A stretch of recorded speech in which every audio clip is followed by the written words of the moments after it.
3, 2, 1. What if I told you you could free yourself of pain, anxiety, and sleepless nights? Would you like that? And what if you could do it naturally? Well, we have just the thing for you, the CBD House of Healing. This is a women-owned CBD boutique. They would like to help. They can help. They carry only products from their lab made to meet the highest quality and purity standards you can possibly imagine. Their owner, who is, by the way, also an RN, emphasizes building trusted relationships through education. Giving you the knowledge to care for yourself is their ultimate goal. Find your relief from the aches and pains, the emotional stress and drain, and sleep again. CBDHouseofHealing.com, CBDDallas.com at 8550 Plano Road, Suite 101 in Dallas at the northeast quadrant of Northwest Highway and Plano Road. Go see them. They can help. If you've got pain, they'll fix it. Nobody would have thought that I would be the one. Rhyner, sports talk. Baseball. Oh, with the big mic. Oh, okay. All right, yeah. Okay, now I get it. We got a lightning strike, boys. What happened over there, Grego? We had a little lightning strike right outside the window.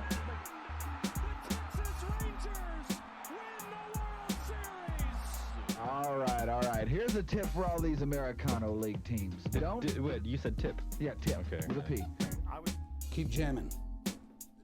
The ticket, colon, nothing but a big Gen X jerk-off say. This is a cool night or what? Although somebody would hear that and go, bullshit. I'm back, bitches.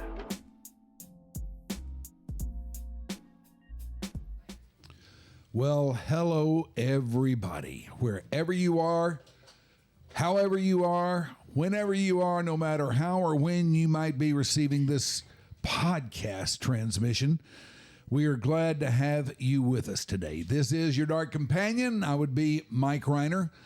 And we have Shuby, we got Ashley, we got Mickey, we got Becca, we got the whole crew in here today.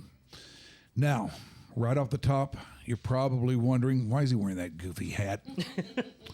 Well, two reasons. Number one, this is the 1 year birthday of your Dark Companion. Yeah. Hey. We have made it through this for 1 year. Usually my attention span in these things lasts for about 6 weeks tops. So we've made it a whole year today. And thanks to all of you for helping me out with this little venture. And thanks to you out there for being by the channel. So we're celebrating that around here. But there is another item. Our guest today happens to be celebrating the hanging of another year on the line himself. He is the great Eric Nadel, the Hall of Fame voice of the Texas Baseball Rangers, a longtime friend and compadre of mine, and it's a delight to have you here on YDC, Eric. Great to be back. Thanks for sharing your 1 year birthday with me, and I'll share my birthday with you. 29 plus. How you been, man? I'm doing great. We're into mid-season mode. You know, we're about a quarter of the way through the season. I'm really loving it, enjoying it. You know, I'm working about 2/3 of the games now, which leaves me free time to take days off on my birthday, for example. And I'm really enjoying it. You know, you have a fascinating backstory that I would like to touch on, possibly because I have a thing for the time and place where you grew up. You grew up in New York in the late 50s. Right, in the borough of Brooklyn. Yes, at a time when New York, it has 2 baseball teams now. Back then, it had 3. This was before the westward migration of the Dodgers and the Giants, leaving New York and Brooklyn to wind up in San Francisco and Los Angeles. And, you know, that space in time in baseball has been written about, talked about endlessly. I never get tired of it, man. And I've always wondered, just what must the reality of that been like? Well, I have kind of a vague recollection of what the rivalry and all that was like. I do remember going to 4 games at Ebbets Field the last year the Dodgers were there. In fact, for my 6th birthday, my dad took me to see the Brooklyn Dodgers, and Gil Hodges lived around the corner from us, so I, immediately had a guy to root for. And the first game that I saw, this skinny outfielder for the Milwaukee Braves who was batting second went 4 for 5 and hit an incredibly long home run, and that was Hank Aaron. And that was the first game that I ever saw. And I was immediately hooked. And I made my dad take me a few more times, and I still have the programs from those games at Ebbets Field. Wow. And my dad and I kept score. And it was crazy back then. The lineups were printed in the program, and the teams very rarely changed their lineup. It wasn't like now where they scramble the batting order and they're doing all this platooning. The Dodgers basically had the same 8, and they batted in the same order. And so you got a printed lineup that already had on it Pee Wee Reese, Jim Gilliam, Gil Hodges, Carl Furillo, Duke Snyder, in that order. Roy Campanella, and I just loved it. And so looking at those programs now, I realized that the first game I saw, Hank Aaron hit a home run. The second game I saw was against the Giants, and Willie Mays hit a home run. The third game I saw, Frank Robinson played in it. He did not hit a home run, but in that game, Gil Hodges hit a home run, and so did Duke Snyder, Hall of Famers. Mm-hmm. And in the fourth game, I saw Ernie Banks hit a home run. These were the games that basically introduced me to live baseball. So it was not surprising that, I really became enamored of it. And then at the end of that year, when the Dodgers moved to Los Angeles, we were just totally crushed. So much so that my parents didn't even want to be baseball fans anymore until a few years later when the Mets came in. Because we had already been taught to hate the Yankees. They were beating the Dodgers in all those World Series in the 40s and the 50s. And so we would go to some Yankee games and, root against them, which was really futile back then because they were always winning with, Mantle and Berra and, all those guys, Whitey Ford. I hated him because of that. Yeah. And then when the Mets came, we became Mets fans. And all I wanted to do, though, was see the Dodgers. I was still rooting for the Dodgers from long distance because they still had the same players, including the local guys, Gil Hodges and Sandy Koufax, who lived one neighborhood over. And, we loved those guys. But my dad would not take me to see the Dodgers because he knew that Walter O'Malley, who had moved the team out of Brooklyn, would be getting, I think it was, a third of the gate. And he did not want to give a penny to Walter O'Malley. So he was not going to take me to see my beloved Dodgers, and my mother made him. And she made him take me to see the Mets at the Polo Grounds. And I still have the program from that, too. And I saw a triple play that day. Elio Chacon, the Mets shortstop, made a leaping grab on a line drive on a hit and run. The runners were going. I think Willie Davis to the Dodgers hit it. And Elio Chacon turned it into a triple play. Now, at that early age, how aware you were, or were you, of what was actually going on here with the teams about to leave? Because that is something that my parents would have never explained to me because they thought I just couldn't understand it. I knew nothing about it. And in fact, when they moved, our first cousins also moved to Los Angeles, totally coincidentally. So I lost not only the Dodgers, but I lost my best buddy, who was also a fan.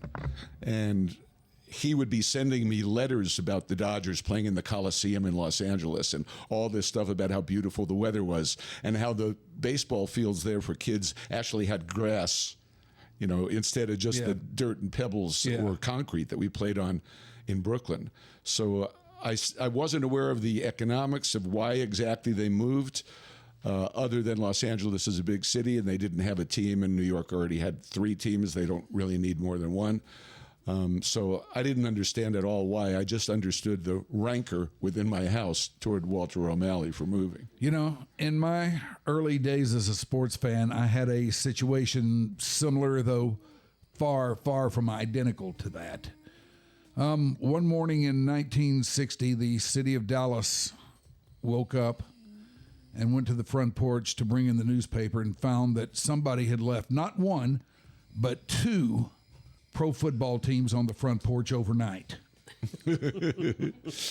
We had the Cowboys, all of a sudden, with no big-time professional sports other than that, minor league baseball, and that was it. The rest of it was college. But all of a sudden, here we were with the Dallas Cowboys and the Dallas Texans.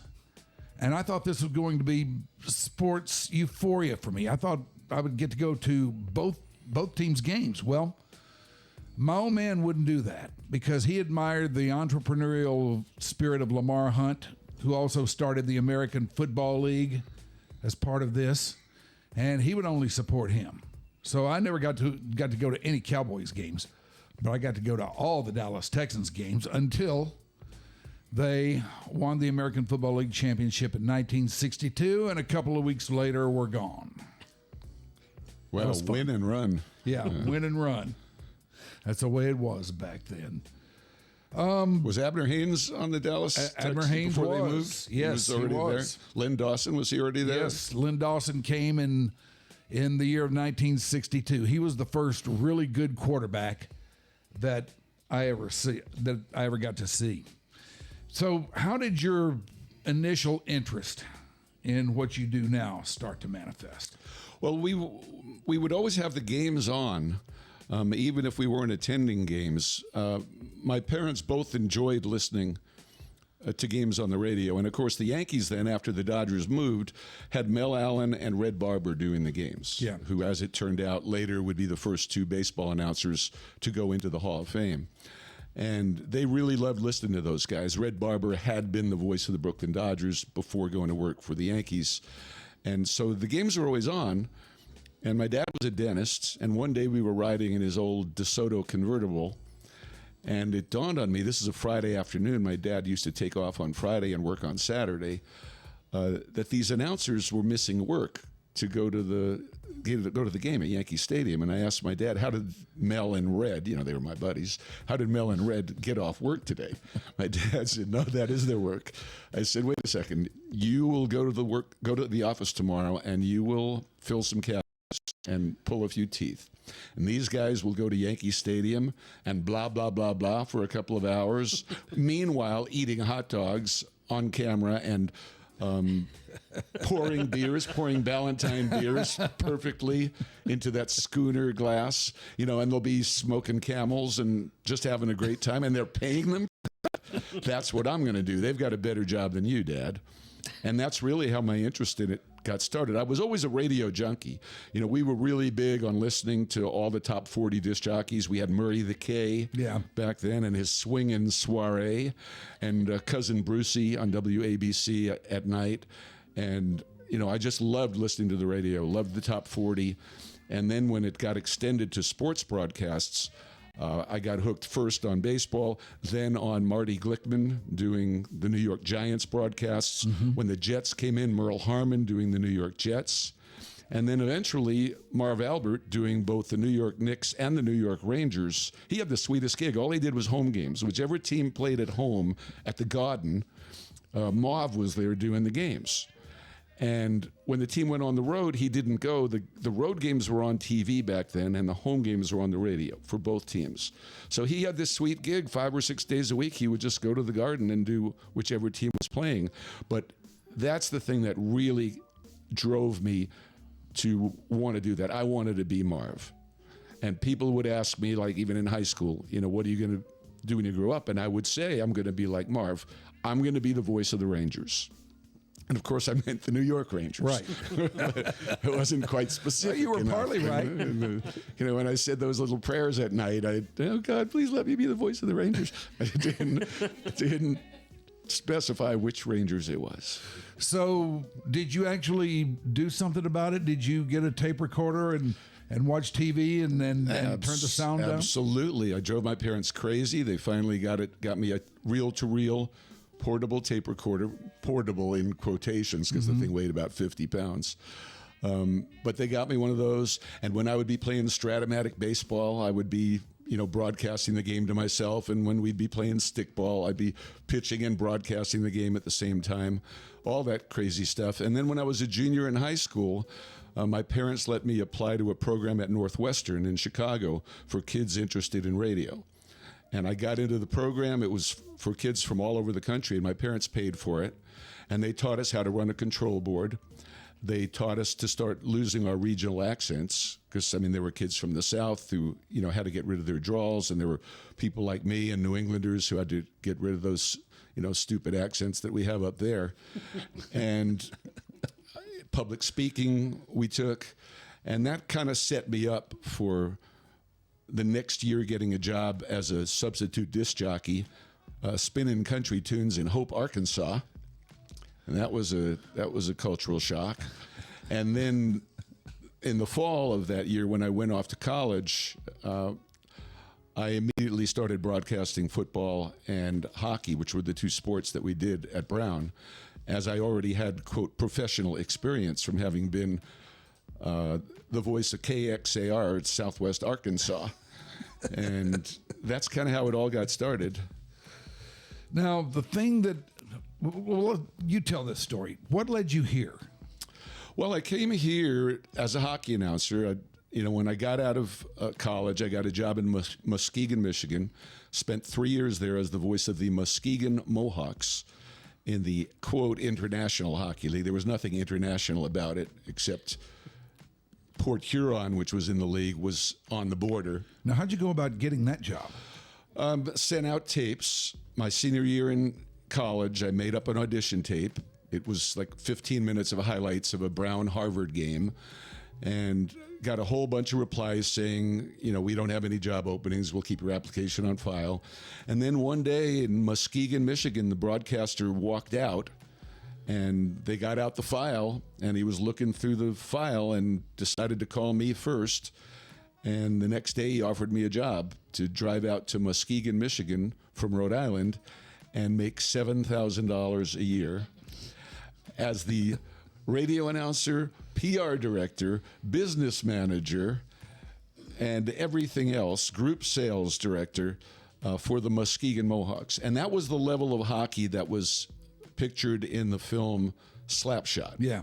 It was that level of hockey. In fact, the Hanson brothers, whose real name is the Carlson brothers, tried out for our team that year.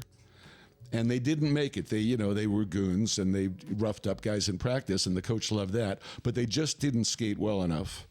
But apparently they went off to the Eastern League, which was a comparable league, and teams there placed even more importance on fighting, and they were willing to have those guys on the team. And next thing you knew, they were in a film with Paul Newman and Susan Sarandon, and just what? It's just incredible. But so that's how I got into it. That was my entry-level job. From there, I got a job in Oklahoma City. And then 1 year later, the Oklahoma City team, which was run by the Toronto Maple Leafs, merged with the Dallas Blackhawks, who were owned by the Chicago Blackhawks. Yeah. And they decided to have the team down here. And Frank Falesi was the broadcaster and PR director, and he decided to retire from hockey and open his own PR business. So they brought me down from Oklahoma City, and 2 years later, just right place, right time, the Rangers were looking for somebody to replace Bill Merrill, who was going to retire. Mm-hmm. He had been one of the original voices of the club, and they let me audition since I didn't have a tape of me doing a baseball game, since I'd never done one, even though I lied and told them I had. They made me do 4 games into a tape recorder. I should say they let me, and they hired me based on that. And they hired me partially because I was willing to also sell advertising. So basically, they were a poor team back then, and I was willing to do 2 jobs for the price of 1 just so that I could get my entry-level job in Major League Baseball, which was crazy. They hired a guy who'd never done a baseball game to broadcast Major League Baseball when there are dozens and dozens of qualified minor league and college baseball announcers, but they hired me because they liked the way I did hockey and because I was here, and they didn't have to pay moving expenses. And I think by that point I was making about $15,000, and I was willing to work for $15,001 to go take a major league job. Now, oh God, I lost my train of thought here. Okay, yeah. You did minor league hockey here, but you also did Dallas Diamonds games. Yeah, I did. When I got the job with the Rangers, I realized that I wasn't very good as a baseball announcer.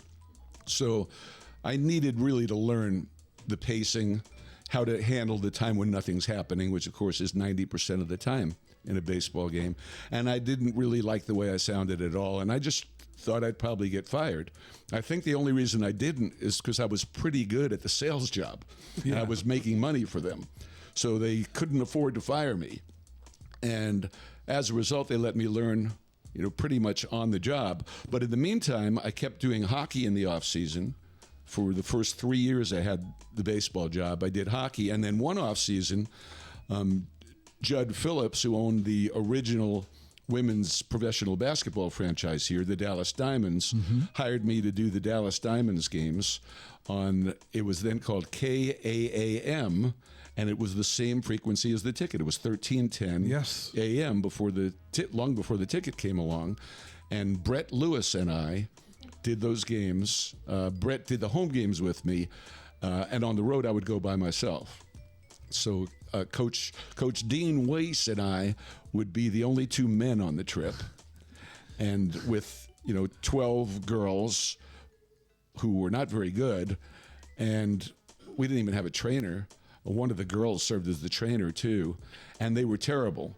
They had no idea how to put together a team for a professional league. Dean Weiss had been the coach of Wayland Baptist, the Flying Queens, and they were the NAIA champions. Well, they all were very much stationary players. They were not freestyle, the way the game is now, and even the way it was then to some extent. So they were terrible. They lost every road game they played that year. They went 0-18 on the road. And I did all those games by myself. And I bet that was fun. It was, and the players, most of the arenas didn't have a dressing room for the women. They would actually dress at the hotel. Yeah. And we'd go over there in a van, and the game would end, and we would lose, and they had to wait for me to finish up, do my 5 or 10 minute post-game show, and everybody would be on the van waiting for Eric to pack up his equipment, because you were also the engineer and everything else back then in a one-man show. And I would walk over to the van and get in the van, and invariably there would be girls crying. And I didn't know how to handle that. I'd broadcast, hockey with all these macho guys. They weren't crying after games. They were doing shots is what they were doing. And these girls are in the van, a lot of them were crying, and I didn't know how to handle it. But it was a lot of fun until the team went bankrupt 2 months into the season, and none of the girls were getting paid anymore. I was the only one getting paid because I was getting paid by KAAM to do the games.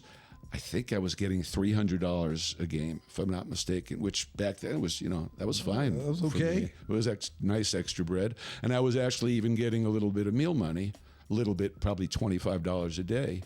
But I remember going to dinner in the hotel restaurants and paying for whatever girls were down there. I was paying for it because none of them were getting paid. Not that their salaries were very much to begin with, but they weren't even getting those. And then another guy came in and took over the team, a guy named Michael Staver, in mid-season. And at the end of the year, they managed to survive the year. They finished in last. They got the first draft pick and chose Nancy Lieberman. And next thing you know, they had the best record in the league the following year. Unfortunately, Nancy got injured in the playoffs. She sprained her ankle, and they lost in the finals to, I believe, the Nebraska Wranglers. It was either the Nebraska Wranglers or the Iowa Cornets. I'm not sure, but they lost in the finals. But by then, because the team had been so bad the year before, the games weren't on the radio anymore. So I had 1 year of doing women's basketball where the team went, I think, 7-29. I believe that was the final record. This, of course, the great Eric Nadel. This, of course, the dreaded mid-roll read. All right, let's see how this goes today. Crawfish, cold drinks, raffle prizes, and a cause that matters. You will not want to miss our 2025 Giving Moss Crawfish for a Cause.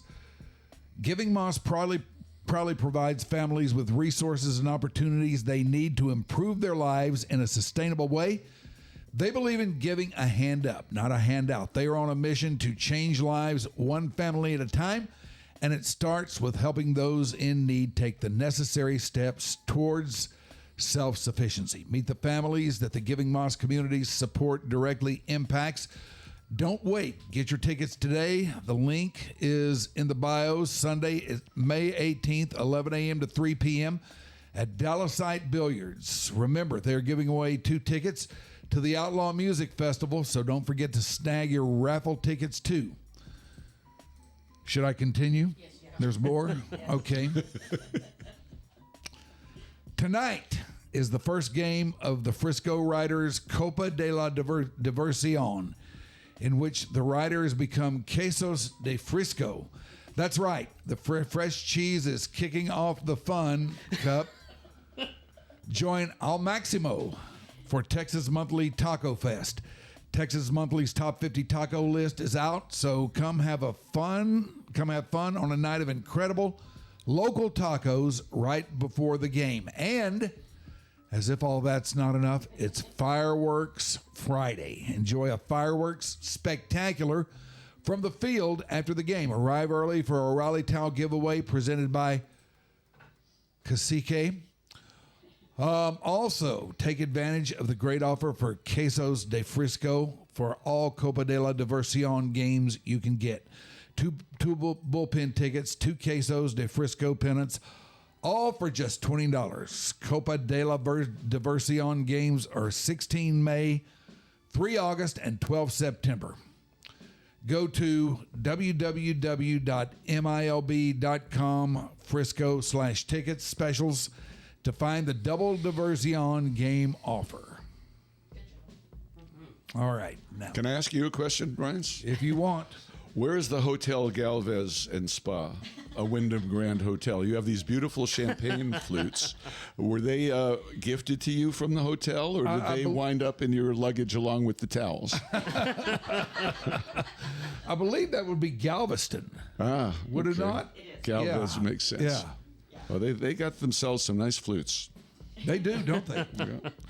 Now, you every year on your birthday and have for 13 years. 13 years, you throw a party. You throw a concert because you're a big music guy. Right.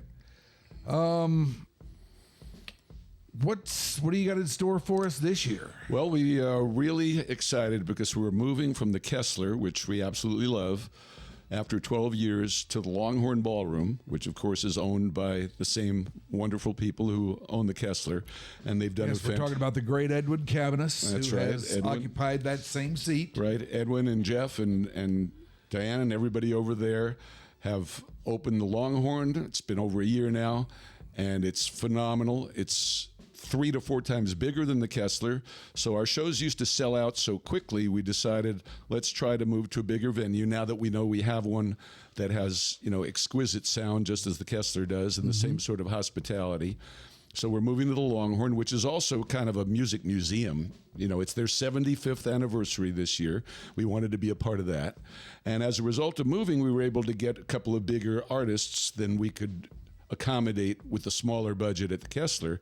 So we have the Shiny Ribs. I'm wearing their T-shirt today as a walking advertisement. All right. The Smothers Brothers type of stage banter.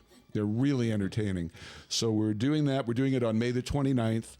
And I think this is the 5th year that all the proceeds go to the Grant Halliburton Foundation, which provides mental health programs and suicide prevention programs in schools. Now, mental health is another thing that you're big on because you've had your own ups and downs with that. And you took a little time off from the gig a few years ago. Yeah, in 23, I missed the first 4 months of the season. I kind of got struck first with insomnia, and that led to anxiety, and that led to depression. And next thing you knew, I was taking a whole bunch of meds, and I wasn't thinking straight enough, I felt, to be able to do the job properly. I wouldn't say that I'm a perfectionist, but I'm pretty close to it. I'm pretty close to it. I can handle my mistakes now somewhat. I used to be intolerable if I made a mistake. Now I can handle the mistakes. But I wasn't willing to embarrass myself, which I thought I would do if I tried to work while my brain was clouded with anti-anxiety medications. So I took the time off. Fortunately, I got back in time for the Rangers playoff run, World Series run, and all of that. I'm extremely grateful for that. But I had gone through something similar about 20 years before and never mentioned it publicly because there was so much of a stigma back then. Yeah. I thought I'd lose my job. I literally did. So I just kind of powered through it. And being 20 years younger, I was able to get away with it and bluff my way through. I didn't think I could do that, once my mind had already slowed down a little bit in my advancing years, and then adding to that the effects of anti-anxiety meds, I didn't think I could do it. But what Grant Halliburton Foundation does is try and erase the stigma around mental health for kids in junior high school and high school so that they learn it's okay to ask for help when something's going on. It's important that they see the warning signs in their peers. They have these groups in schools called the Hope Squad, where kids monitor each other's mental health, so that if there's a kid who needs help and isn't asking for it, I wouldn't say they do an intervention, but they at least offer to help, and generally have done a great job of reducing teen suicide rates. I remember being very surprised, although I probably shouldn't have been because it can happen to anybody, by that, and finding out what was going on with you, and you stepping away from the gig to try and get the upper hand on this. Yeah, because it isn't related to necessarily to anything going on in your life. I've got the greatest job in the world. I've got the job I wanted to do since I was 7. I had a great life in every way. A home in Colorado where I lived part of the season, wife and dog, and lots of friends and everything else. And when your brain chemicals go crazy, you have no control over them. And it doesn't really matter whether you're making, $1 million a year or $10,000 a year. It doesn't matter whether your dog is perfectly healthy or your dog is sick.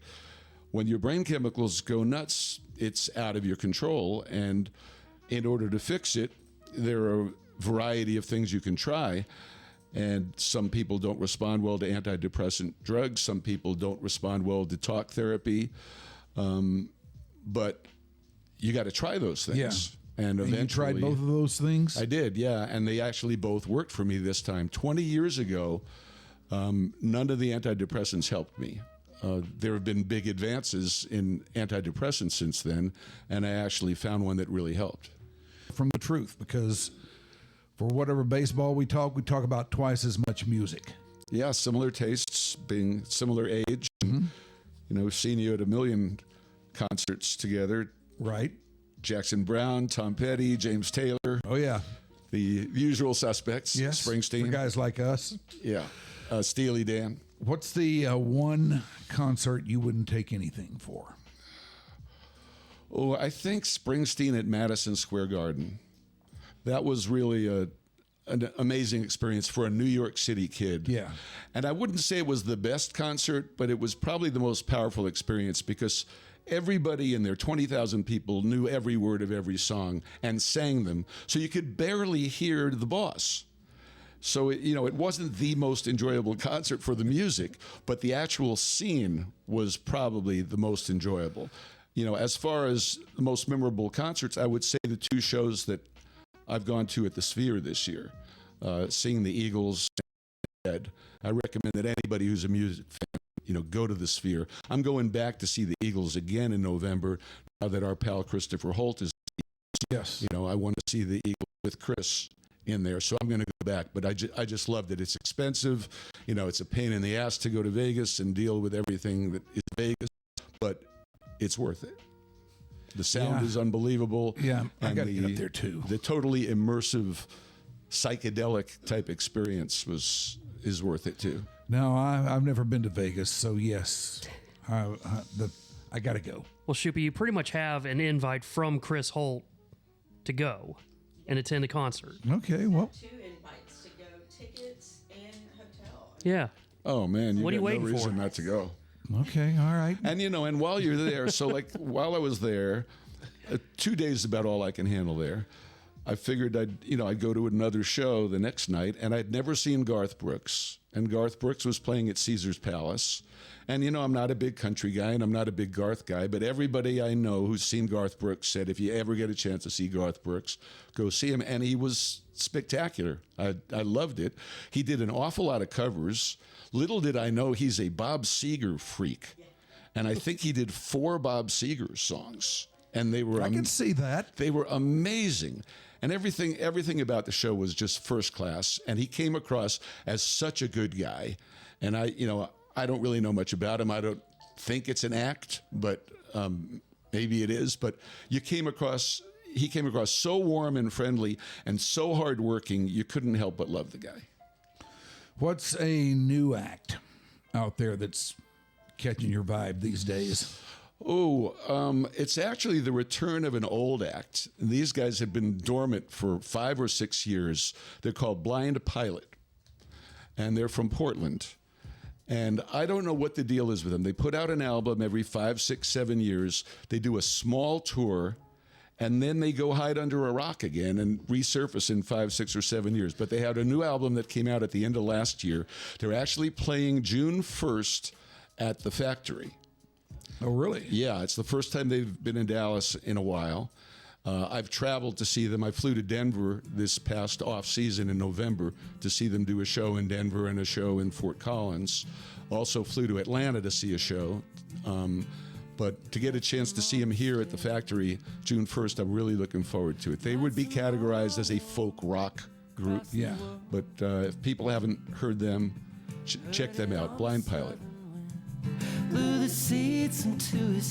looks like this is from lead track from their latest album. It's like Jacaranda? That's one of my favorites. See, I knew I was going to learn something I did not know. I did not know about today. Because it's the way it always goes with the great Eric Nadel.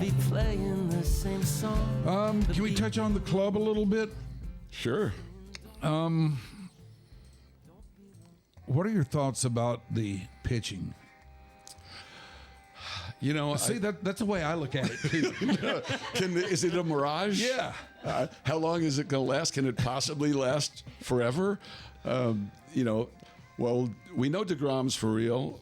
We know Evaldi's for real. If you go by what Tyler Mahle did before he got hurt, he's for real. Patrick Corbin, have we had a renaissance of 2019 Patrick Corbin? It certainly seems that we have. Now he hasn't been very good the last 2 or 3 years, but all of a sudden he is again. He started throwing a cutter, and, that's made a big difference. And Jack Leiter is a number 2 overall pick in the draft. He's supposed to be really good. It seemed like he had a pretty nice game the other night, too. He's getting better and better. He's doing this thing that I noticed in Boston 2 starts ago that very few guys are able to do. He uses a full windup, a big over-the-top Nolan Ryan-style windup. But every now and then, when there's nobody on base, particularly with 2 strikes, instead of going over the top, he uses a quick slide step. And he struck out the first batter of the game the other day against Colorado on an 0-2 pitch. The batter was completely not ready for the pitch because he was waiting for the big over the top, and he was going to time it based on that. And he threw a strike right down the middle, and the guy took it for strike 3. He's doing that about a half a dozen times a game. And very few guys have done it. Johnny Cueto used to do crazy stuff like that. Yeah. And, I remembered him. Bruce Bochy reminded me of him. And when I asked Mike Maddox about it, Mike Maddox said the guy who did it the best was Pascual Perez. You remember he's the guy who drove around Atlanta for like 2 hours on a day he was pitching because he couldn't find the exit. But he used to do crazy stuff like that. But it really throws a hitter off if you can do it and actually throw strikes. And so Leiter, as he picks up tricks to go along with a 99-mile-an-hour fastball and a wipeout slider and a new sinker and changeup that he put in this year, he should be really good. He's obviously got the bloodlines. So I'm starting to believe that, this is a team that could finish in the top 4 or 5 in the league in best earned run average. The bullpen's been pretty solid. Yeah. They have 6 different guys have had saves. Bosley came within 2 outs the other day of getting a 3-inning save. Look what Sean Armstrong's done this week, with Martin and Jackson unavailable. He's gotten 2 saves. Jacob Webb has gotten a save. Chris Young and Ross Fenstermaker did such an amazing job this past offseason rebuilding a bullpen, with 5 veterans, 4 of them coming via free agency, and then Garcia in the trade for Nate Lowe from Washington. And they've hit on all 5. I was disappointed by what's happened with Kamar Rocker so far, because I thought that if there was going to be a big pitching breakout this year, it was going to be him. Well, he certainly has the stuff. People don't realize, though, he hasn't thrown nearly as many professional innings as Jack Leiter has. Jack Leiter won a Pitcher of the Year award in the Pacific Coast League. He had a full season there. Rocker's barely even pitched professionally. So, my guess is, when he's healthy enough to pitch again, he's going to have to go down to the minors. I don't think the Rangers are going to go to a 6-man rotation. I don't think they're going to put him in the bullpen. So I think he's going to go to AAA, and, he's going to probably iron out some of the inconsistencies that we've seen so far in his big league outings. It's kind of a man bites dog season for the Rangers because this pitching is so great. It's bizarro world. It is. And the offense has just not put it together yet. Yeah, we're seeing signs now. Yeah, we are seeing signs. Jock Peterson's hitting balls hard. He's not getting a lot of hits. He's hitting balls hard. Jake Berger has come back from the minor leagues with a vengeance, and he's got a couple of home runs this week, including the 1 run last night. So I think that. And I think Brett Boone's going to help with the situational hitting, just the philosophy. And so I'm really optimistic about the club right now. And honestly, I hate to say this, and I'll knock on wood and all of that. Jared would be proud of me, though, because he despises the Astros so much. Seeing the Astros and seeing their lineup on paper, they don't scare me anymore. They still have very good pitching, but I don't think it's as good as ours. Yeah, and that's put Alvarez in their lineup, and it's different. I understand that, just like you put Seager in our lineup, and it's different. But I still don't see them as the force that they've been. I understand they're still the team to beat, and they've won the division every year except for the COVID-shortened season in the last 8 years. But they don't frighten me the way they used to. That was a badass battle last night, though. That was classic. With Hunter Brown and DeGrom. That was like Marichal and Warren Spahn. Boy, that was. Koufax and Gibson. It was so much fun to watch. Those guys were so good. And then the plays that were being made, Adolis in right field and Evan Carter in center field. I feel so privileged to get to watch Jacob DeGrom pitch. Yeah. Every 5 or 6 days. He's really is one of the all-time greats. And he's been through so much, and we had him around, for the bulk of the season the last 2 years without being able to pitch very much, and he was always there. He was always smiling, always available for his teammates, for guys like me to talk to.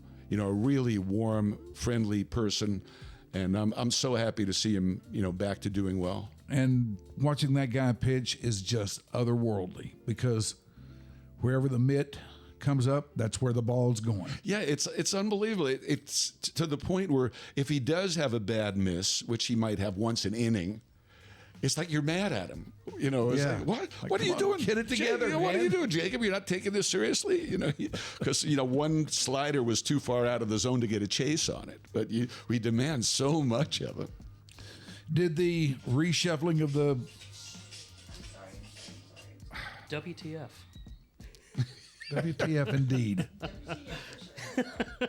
Did the reshuffling of the coaching deck a few weeks ago or a couple of weeks ago come as a surprise to you? Or no, I can't say that it did. I really thought the Rangers were going to have to do something to jolt the team into taking this 2-strike approach, situational hitting thing more seriously, to create a whole different attitude, a whole different vibe. And I love Donnie Ecker. He was great, and he was wonderful with us. But sometimes you just need a different message. Sometimes you just need a different voice. Yeah. And usually it involves firing the manager. But, in this case, that's not going to happen, and nor should it. So I thought it was, it was worth trying. I couldn't see them being willing to go any deeper into the season without any meaningful sort of offensive improvement. Was Brett Boone kind of a bolt out of the blue for you? Yeah, it surprised me. I mean, I had no idea that he was interested in doing that. I knew he was doing a podcast. I knew he was a great talker. I knew we despised him when he was playing because he just killed the Rangers. That 2001 season when he had, 24 RBIs against the Rangers. That's insane. But I always respected him as a player. I thought he was a really well-rounded player. He was a great defensive second baseman. And I thought it was a great choice. And I saw him the day he arrived in Boston before he even got to the ballpark, and just talking to him about, his ability to be an RBI man, when he was playing, and trying to transmit some of that to the players, I knew they'd respond well to it. They're letting, or they can let, if they want to, Pete Rose into the Hall of Fame now. What are your thoughts on that? Well, I've always been a real hardliner on that. As have I. And I've softened a little bit in recent years, partially because of the proliferation of sports gambling. It's everywhere. I mean, we're doing commercials for it all the time. So I think that's part of the reason. The thing about it that I actually really like is I really don't think it should be guys like you and me, or even the sports writers, who are the guys who do the initial voting on Hall of Fame candidates. It should be the Hall of Fame players to decide whether they want Pete Rose in their club. And I love the fact that that's who's going to decide. It's not going to be Jane Clark, the president of the Hall of Fame, and it's not going to be Rob Manfred, the commissioner of baseball. It's going to be Johnny Bench and Dave Winfield and Sandy Koufax and all of those guys who are in there on that 16-man committee. And whether he gets in or not will depend largely on who the specific individuals are on that committee. He can't afford to have 5 negative votes out of 16. If he has 5 negative votes, he doesn't get in. Yeah. And he's not the only guy who'll be on the ballot. This is the thing people don't realize either. There are other players who are going to be on that ballot who are probably worthy Hall of Famers. One of them being Tommy John, who I've always thought should be in the Hall of Fame, not just for his surgery, but he won 280 some odd games. Yeah, he did. With an 85 mile an hour fastball. But I'll be surprised if he gets in, honestly. And I know some of the real hard asses have died in the last couple of years who never would have voted for Pete Rose to get in. And certainly would never vote for the steroid guys to get in. The thing I want to be sure of, though, is if he does get in, and I wouldn't be opposed to it if the Veterans Committee votes him in, I want it very prominently displayed on his plaque that this is what this guy did. Yeah. Yeah, he's the hit king, and these are all his wonderful accomplishments, but he also did this. And in fact, I've jokingly said, and maybe not so much jokingly, I'd like to see him, and I'd like to see Joe Jackson in the Hall of Fame, and I'd like them to hang a scarlet letter B on their plaque. Little ribbon with a B on it. And after they do that, they can let Bonds and Clemens and all the steroid guys in and hang a little red letter S on their plaque. And also put on their plaque whatever the evidence was against them, to show that they did steroids. Make sure that that's on the plaque. If all that is done, I'm okay with those guys being in, because I know there are players in the Hall of Fame who did steroids. There's no question about it. There are players in the Hall of Fame who bet on baseball. There's no doubt in my mind. And there's players in the Hall of Fame who committed all sorts of moral atrocities, but somehow had good enough character to get into the Hall of Fame. Right. I don't think we should be making the judgment based on morality. I think we should be making the judgment based on performance on the field, but stipulate this guy might have been aided in his performance. What was winning the Ford Frick Award a few years ago like for you? Rhynes, that was really surreal. For me to win an award that was won by Mel Allen and Red Barber, and then the Mets announcers, Bob Murphy and Lindsey Nelson, the guys I grew up listening to, and then the guys who mentored me when I first got this job, Jack Buck, Ernie Harwell, Dave Niehaus, to win an award those guys have won, you know, I almost felt like an imposter, like I had sneaked into some private club and gotten away with it, especially that weekend in Hall of Fame where you're in the Otesaga Hotel, which is only for Hall of Famers that weekend and their families. And you go out to the maid's cart, you know, and there's Whitey Ford at the maid's cart, and there's, you know, Billy Williams is getting a Coke, and, you know, Reggie Jackson's talking up somebody at the elevator. It was like, and me? It was like, who doesn't belong in this picture? But, you know, the more I think about it and the more I've talked to people, I guess I serve the same role for kids who grew up here, Jared Sandler included, you know, who's now our pre and post game guy and my understudy, if there's such a thing. I served that same role that Mel Allen and Red Barber did when I was a kid. Yeah. And Just so the process of passing it on. So it made it more acceptable for me, I think, to accept the honor and accept that, yeah, maybe I do belong on that same wall with those guys. Well, I'll tell you what, you have honored Little Your Dark Companion by coming on here today, man. Oh, I love it. I always have a great time. We really appreciate it. My pleasure. All right. He is the great Eric Nadel, the one and only. Tickets at longhornballroom.com. Yes. May 29th. Yes, we'll see everybody there. We'll see you there, and we will be there too. You're going to be interviewing people on the red carpet, huh? Yeah. We've got to buy a red carpet. We'll just bring that's that. a good idea. I like that idea. Purple carpet. Yeah, mental health. Yep. All right, that is your Dark Companion for today, kids. Hope you've enjoyed it. We would love to hear from you and tell us what you think about what we're doing here, because that matters to us. Anyway, thanks for watching. Bye.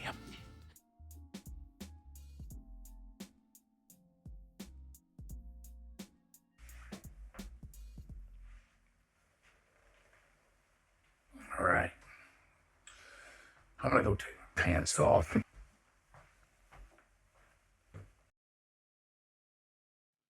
Your Dark Companion is a Stolen Water Media presentation.